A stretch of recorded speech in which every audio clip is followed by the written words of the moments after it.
श्री स्वामी समर्थ सगळ्यांना. आज आमच्या आईंनी आणली होती शेवग्याची भाजी. ही भाजी तसं तर मिरगामध्ये खायची असते, पण आम्हाला मिळाली नव्हती म्हणून आईने रानातून आणली होती. प्रत्येक ऋतूमध्ये जी ती भाजी खाल्लीच पाहिजे, शरीराची गरज म्हणून. आईंच्या हातची चव म्हणजे गावरान. खूप मस्त झाली होती शेवग्याच्या पाल्याची भाजी. आणि आज परत थोडं बाहेर जावं लागत होतं. आम्ही आवरलं, पण आरू अजिबात उठत नव्हता. दोरी उड्या मारून त्याचं अंग ठणकत होतं, म्हणून डोळ्याला खूप झापड होती त्याच्या. आवरून आमचे आहो असे बाहेर रुबाब मारत थांबले होते. रजनीकांत स्टाईल गॉगल घालून दाखवत होते. असा नेहमी हसत खेळत मजा करणारा जोडीदार असला की आयुष्य कायम हसरं राहतं. आम्ही जात होतो आमच्या मोठ्या जाऊनबाईंकडे. तिथून जाणार होतो माझ्या माहेरी, कारण स्वर्णचा हात फ्रॅक्चर झाला होता. त्याला हॉस्पिटलमधून घरी आणलं होतं. जाताना आमच्या आहोंना लागली भूक, म्हणून म्हटलं थोडंसं खायला घेऊ.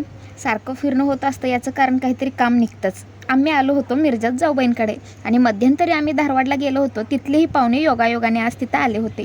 खूप महिन्यातून गाठ पडल्यावर खूप मस्त वाटलं. आणि आज मंजुनाथ दादांचा बड्डेही होता. बरं झालं म्हटलं, नशिबाने सोबत केकही कापता येईल. कधी काही गोष्टी अचानक योगायोगानेच घडतात. आम्ही लेट करूनच निघालो होतो आणि केक कापला 10:30ला. मग केक खाऊन आम्ही जेवण केलं. जेवणानंतरनं आईस्क्रीमचा प्लॅन होता.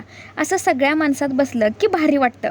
काहीतरी विषय निघत जातात आणि चर्चा वाढत जाते. इथून माझं माहेर 15 ते 20 मिनिटाच्या अंतरावर आहे. माहेरी सांगितलं नव्हतं येणार आहे म्हणून, अचानकच आलो. मग काय, रात्री 2पर्यंत गप्पांचा फड रंगला सगळ्यांचा. चला मंडळी, आजच्यासाठी एवढंच. श्री स्वामी समर्थ.